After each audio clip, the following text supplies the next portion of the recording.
What's up, you guys? Happy New Year and congrats on making it to 2021. My name is Eric and I'm a first-time startup founder with plans to launch my app, Truffle, in early 2021. As a person creating a business and a product, it's really important to me that I'm as productive and efficient with my time as possible. In this video, I'm going to talk about why a bullet journal wasn't working for me and why it might not work for you, and also introduce the two products that I'll be using instead. Like many people, I love the idea of having a physical space to organize my time and my goals, and to write down any thoughts or ideas I might have. With a bullet journal, you have limitless freedom. You're not restricted to someone else's format, and you have all the real estate you need to write or draw out anything and everything. This could be a place for your calendar, habit tracker, shopping list, reading log. There are so many different ways to bullet journal, and there's so much inspiration available online. I really enjoyed using my bullet journal in the beginning, but as you can see, I became really inconsistent with it in 2020.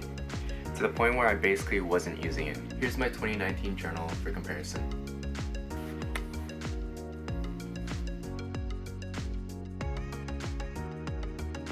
Number 1, I realized I actually don't make too many collections or spreads. I really enjoyed the idea of having the space to put down anything that I wanted, but when it came to things that I would actually use it for, like brainstorming or making lists, it wasn't actually as effective as using an app on my phone or something like Google Spreadsheets. And then a lot of times, I would even forget that I had the spread or the collection in there. Second, I had really high expectations for what my journal should look like. And this is definitely a me problem.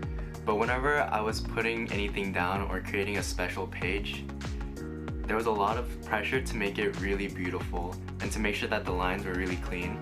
I hated making mistakes in my journal, and personally it was really hard for me to just naturally put out something that was pretty or well designed. And because of this pressure, it was really hard for me to actually enjoy using the journal. Number 3, there's no built-in organization when it comes to a bullet journal. There's no search feature, and it's kind of hard to remember where everything is. So that means creating a table of contents, numbering the pages, and that's something that can become a bit tedious. At least it was for me. With the lack of structure in the journal, it was just hard to flip to things because you didn't exactly know where they would be. And the fourth thing is time.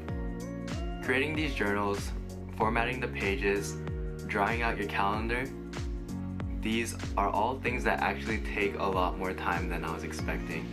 And eventually they became points of friction that made it really hard for me to start opening up my journal, especially when I was really busy. It would suck to open up my journal on the first of the month and to have to draw out a new calendar, a new habit tracker, and ultimately it would take my focus away from what I actually needed to do.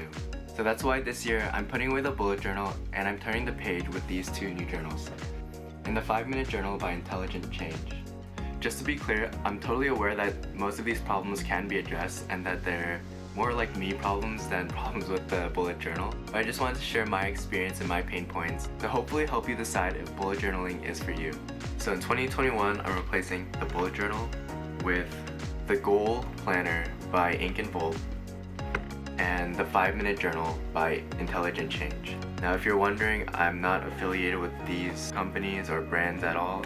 I actually haven't used these for too long, only having started a couple days ago right before the new year, and I'm not vouching for them by any means, but I do think that they're interesting solutions to this journal problem that I've been having. There are a lot of other options on the market for planners and for gratitude journals, but the reason I chose the Goal Planner by Ink and Volt is because I really appreciated their layout. This is what the weekly layout looks like. The week layout is divided like a calendar into the 7 days of the week, and for the 5 business days, they divide them into sections for morning, afternoon, and evening. You also get this type of overview section where you can set your goals, tasks, and do a reflection and review on the previous week. And this does have some drawbacks. It definitely doesn't have the same flexibility as a bullet journal. So while there are pages where I can put my habit tracker, they're at the end of the journal, which makes it a little easier to overlook the habits I'm trying to create. And then this is a 5-minute journal. So I actually didn't purchase this. This was a gift, a Christmas gift from my sister, which I'm very grateful for. And it's really cool. Every day you get the same prompts asking you 3 things you're grateful for, 3 things that would make your day great, daily affirmations, and then at night it asks you to write down 3 amazing things that happened today. and how you could have made them even better. And yeah, it's super simple. You could totally do this on paper or online. But the thing that I really appreciate about this journal is the fact that it's really positive. So they give you like quotes at the top, which I know isn't specific to this journal, but the way that they also phrase things is really nice. So in the evening reflection, they ask you, how could I have made today even better? And I feel like that's just a nice way of phrasing how you could have improved your day. What did you do wrong today? And then for the morning, they ask you, what would make today great? It's basically a space for you to write down what you need to do for the day. But again, it just asks you in a more pleasant way. So like instead of asking you, what do you need to do today? It's just like, what would make today great?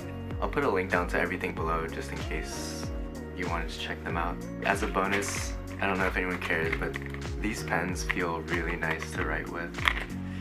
This is a Le Pen. I've tried so many pens in the past, and I swear this is the best one. And I just want to clarify, I don't think a bullet journal is a bad journal at all. I do want to get back into it eventually, but right now with my time and my needs, this seems like it'll be a better planner, and I'm optimistic that these two journals will help improve my productivity and my perspective. But regardless of what tools or systems you use, I highly encourage you to be more mindful of your time so you can better achieve your goals in 2021. I wish you all a happy and productive new year. Thanks for watching. I'll catch you guys later.